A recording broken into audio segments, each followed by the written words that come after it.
BDR পরিবারের পক্ষ থেকে আমাদের স্পষ্ট অবস্থান হচ্ছে এই, আগে যেমনটা করেছিল যে এই বিডিআর এর মধ্যে একটা অংশকে বলা হচ্ছে বিডিআর, আর একটা অংশ বলা হচ্ছে সেনা সদস্য।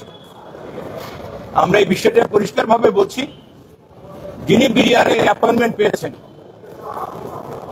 তিনি বিডিআর সদস্য। যদি এই হত্যাযজ্ঞ ঘটেছে, যে অফিসাররা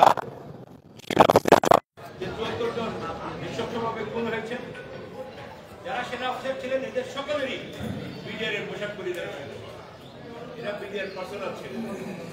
আমরা প্রথমে যে কথাই বলতে চাই সেটা হলো দ্বিধা বিভক্তির কোনো সুযোগ নেই। এখানে যারা নিহত হয়েছেন, যারা আহত হয়েছেন, এরা সবাই বিডিআর পরিবার, সবাই বিডিআর সদস্য। তিনি কোন ফোর্স থেকে এসেছেন, কোন প্রক্রিয়া এসেছেন, এগুলি মুখ্য বিষয় নয়।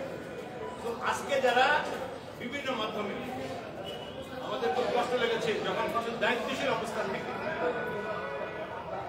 অবস্থান থেকে কিছু কিছু দায়িত্বশীল এটা বলবার চেষ্টা করেছে যে বিডিআর এবং সেনায় দুটোকে পৃথক করার চেষ্টা করেছে। এই জন্য আমরা বিনয়ের সাথে, শ্রদ্ধার সাথে বলি যে দয়া করে এই ধরনের দুঃসাহস কেউ করবেন না। সবাই বিডিআর ছিল এবং বিডিআর এর পোশাক পরিধান ছিল, বিডিআর এর কর্মরত ছিল। সেখানেই তাদের কেউ আহত হয়েছেন, কেউ নিহত হয়েছেন, অথবা কেউ ভুলভাবে পরিচালিত হয়েছেন। যে যেভাবে হয়েছিল কিনা, যে যেটুকু অন্যায় করেছিল, যেটুকু ভুল করেছিল, যেটুকু ক্রাইম করেছিল, সে সেটুকুর জন্যই শাস্তি পাবে। এবং আজকের তদন্ত কমিশনের মূল আওতা হচ্ছে সেটা। আর সেখানে আজকে আমরা দেখছি যে ডিভাইড অ্যান্ড রুল পলিসি চলছে। আমরা এই বিষয়টায় সকল দায়িত্বশীল মহলকে বিডিআর এর এই কঠিনতম সময়, যখন আমরা 5ই আগস্টের পরে একটি ন্যায় বিচারের প্রত্যাশা করছি, সেই সময় ন্যায় বিচারকে বিঘ্নিত করার জন্য নানানভাবে ষড়যন্ত্র করা হচ্ছে। বিডিআর পরিবারের পক্ষ থেকে সকল দায়িত্বশীল গণপ্রজাতন্ত্রী বাংলাদেশ সরকারের যে যেখানে আছেন, বিডিআর এর ব্যাপারে যদি কথা বলবেন, দায়িত্ব নিয়ে সহমর্মিতার সাথে সত্য বলবেন, এটা আমরা আছি। দ্বিতীয় যে বিষয়টি বলবার আমরা চেষ্টা করেছি সেটি হচ্ছে এই, ইতিমধ্যেই বিভিন্ন মেয়াদে ছিলেন, তাদের কেউ বহালে গেছে, তাদের আবার কাউকে খালাস দিয়েছে। যারা খালাস ছিলেন এদের খুবই নগণ্য একটি অংশকে দণ্ড দিয়েছে, যারা খালাস ছিলেন তাদেরকে খালাস রেখেছে। ইতিমধ্যে এই জনমানী আদালতে বিস্ফোরক মামলা যেখানে চলছিল, সেই বিজ্ঞ আদালত ইতিমধ্যে 178 জনকে যারা খালাস জামিন দিয়েছে। আমরা আশা করছি এই আদালতের এই চলমান প্রক্রিয়ায় যারা বিভিন্ন মেয়াদে সাজা পেয়েছিলেন, যাদের সাজা ইতিমধ্যে সারবাউট হয়েছে, আমরা আশা করছি এই আদালত তাদেরকেও মুক্তি দেবেন, তারা মুক্তি পাবে।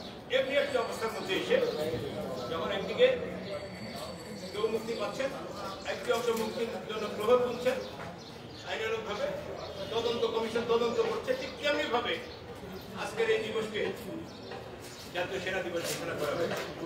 আমরা প্রথমেই সরকারকে সাধুবাদ জানাই, এই জন্য সাধুবাদ জানাই যে কোনো না কোনো একটি ফর্মেটে, কোনো না কোনো একটি শব্দের বহরে এই দিনটিকে স্মরণ করার জন্য জাতীয়ভাবে একটি দিন ঘোষণা করা হয়েছে।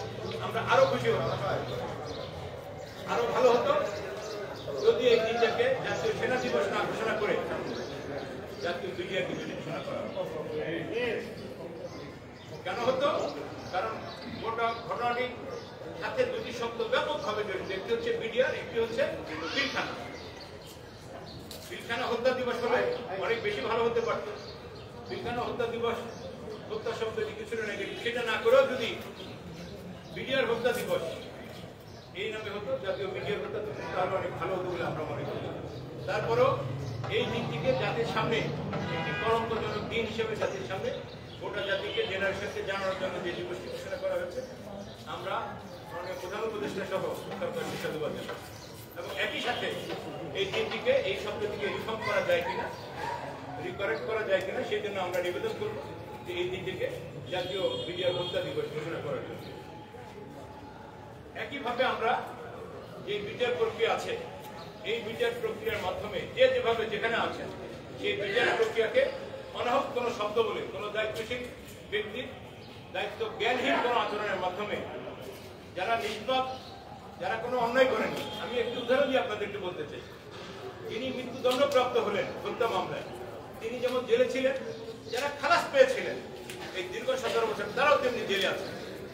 তাহলে একটি বিষয় পরিষ্কার যে আমরা এই বিচার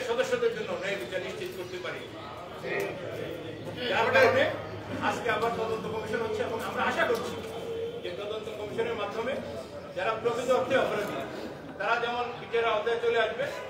এখানেও যদি এই 850 জন আসামির মধ্যে যদি কেউ ঘটনার সাথে তদন্ত কমিশনে যাদের নাম চলে আসে দে উইল ফেস ট্রায়াল, তারাও বিচার করবে। আমরা কাউকে মনে করছি না তদন্ত কমিশনের রিপোর্টের আগে কোনো অযাচিত মন্তব্যের মাধ্যমে তদন্ত কমিশনকে প্রভাবিত করা অথবা যে বিচার প্রক্রিয়া এখন চলছে এই বিচার প্রক্রিয়া অযাচিত হস্তক্ষেপ তারা করবেন না। দায়িত্বশীল অবস্থান থেকে মিডিয়ার পরিবারের পক্ষ থেকে এই মামলার সাথে সংশ্লিষ্ট একজন আইনজীবী হিসেবে আমাদের গোটা জাতির মাধ্যমে সংশ্লিষ্ট ব্যক্তিদের কাছে দাবি এই পর্যায়ে আমাদের সাথে একজন সমন্বয়ক আছেন আয়াতুল্লাহ বেহেশতি, যিনি দীর্ঘদিন ধরে এই বিষয়ে কাজ করছেন, তিনি কথা বলবেন। আমাদের জামাই আছেন যিনি এই বিষয়ে কথা অনেক কাজ করেছেন। আমি আশা করছি যে আপনারা একটু ধৈর্য ধরে তাদের বক্তব্য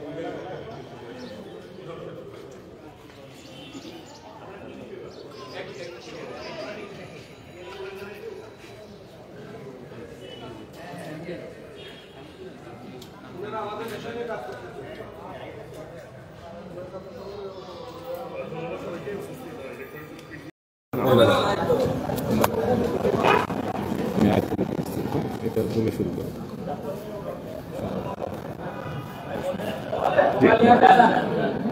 আমি আয়াতুল্লাহ বেহেশতি, আমি বৈষম্যবিরোধী ছাত্র আন্দোলনের একজন সমন্বয়ক এবং এই হত্যাকাণ্ড বিষয়ে যে সেখানে একজন সংগঠক হিসেবে কাজ করছি এবং শুরু থেকে আজকে 2 মাস যাবত যে আন্দোলন অতিবাহিত হচ্ছে শুরু থেকে সাথে আছি। আমার জায়গা থেকে আমি একটি বিষয়ে সুস্পষ্টভাবে জানিয়ে দিতে চাচ্ছি, বিভিন্ন মহল বিভিন্নভাবে ডিভাইড অ্যান্ড রুলের মাধ্যমে মিডিয়া এবং সেনা একটা বিভক্তি সৃষ্টি করে এই আন্দোলন যাতে ঠিকভাবে সফল না হতে পারে এবং একই সাথে সুস্পষ্ট বিচার যাতে না হতে পারে এবং তদন্ত কমিটিকে বিভিন্নভাবে প্রভাবিত করার চেষ্টা করে থাকতে পারে। তো সেই দৃষ্টি থেকে আমরা স্পষ্টভাবে এটা জানিয়ে দিতে চাই যে কোনোভাবে সেটা আমরা হতে দিব না এবং আমরা যতদিন পর্যন্ত এই সুষ্ঠু তদন্তের মাধ্যমে বিচারিক প্রক্রিয়া নিশ্চিত না হবে ততদিন পর্যন্ত আমরা আমাদের আন্দোলন চলমান রাখবো।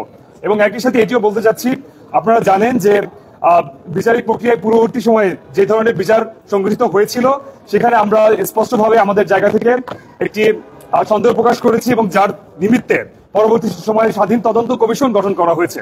তো সেই দৃষ্টিতে আমরা চাচ্ছি স্বাধীন তদন্ত কমিশনকে এমন ভাবে বা এমন কোনো উক্তি যাতে না প্রকাশ করা হয় যাতে এরা প্রভাবিত হয় এবং একই সাথে তাদের কোনো কাজে যাতে কোনোভাবে হস্তক্ষেপ না করা হয়। এই মিডিয়া রিলেটেড ইস্যুতে সম্পূর্ণভাবে কার্যপরিধির মধ্যে স্বাধীন তদন্ত কমিশনের কার্যপরিধির মধ্যে সম্পূর্ণ বিষয়গুলোকে নিয়ে পর্যালোচনা করা হয় সেদিকে স্পষ্টভাবে নজরদারি করতে হবে এবং আমরা স্বরাষ্ট্র উপদেষ্টা বরাবর একটি লিখিত আমরা একটি স্মারকলিপি প্রদান করেছি এবং সেখানে এই বিষয়গুলো আমরা স্পষ্টভাবে উল্লেখ করেছি। তো আমাদের সবার উদ্দেশ্যে একটি বক্তব্য থাকবে, স্বাধীন তদন্ত কমিশনের পূর্ব পর্যন্ত আমরা সবাই ধৈর্য ধরে আছি এবং এখানে কোনো ধরনের কোনো হস্তক্ষেপ আমরা কামনা করছি না। ধন্যবাদ সবাইকে।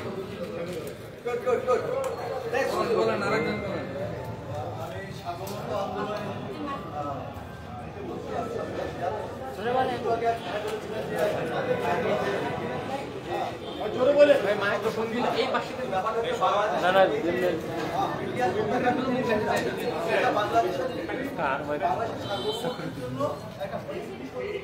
ভাই এটা সরাই দেন ভাই এটা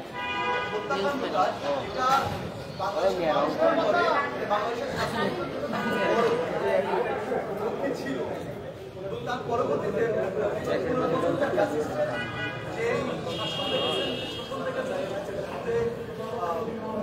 আবেদন দেখছে সেটা আসলে এই বিজ্ঞান হত্যাকাণ্ডের পরবর্তী পর।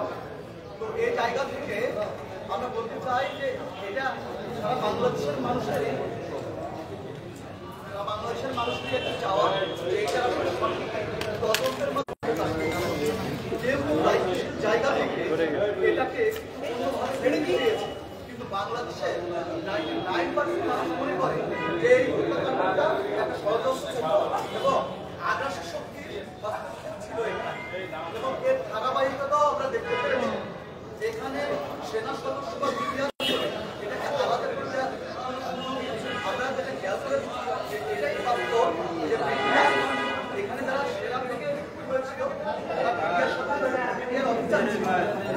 আর আরেকটা ব্যাপার হলো যে আমাদের দেশের মূল শক্তি হলো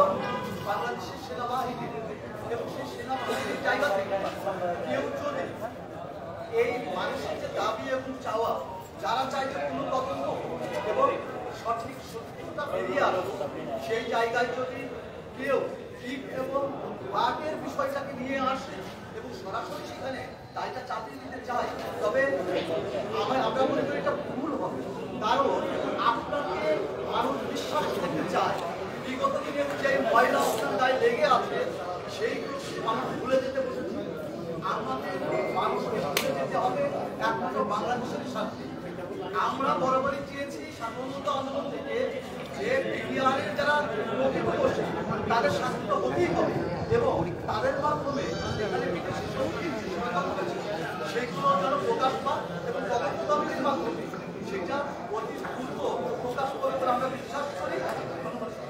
যে ইউনিয়ন একটু করবেন এক মিনিট, মিডিয়া কল্যাণ পরিষদের সভাপতি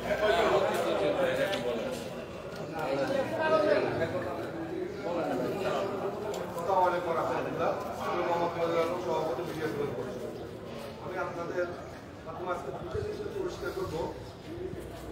ঘটনা ঘটেছে পিলখানায়, শহীদ হয়েছে পিলখানায়, চাকরি হয়েছে মিডিয়া। এদের 57 অফিসার বলছেন ওনারা মিডিয়ার অফিসার, কেন ওনাদেরকে বিরক্ত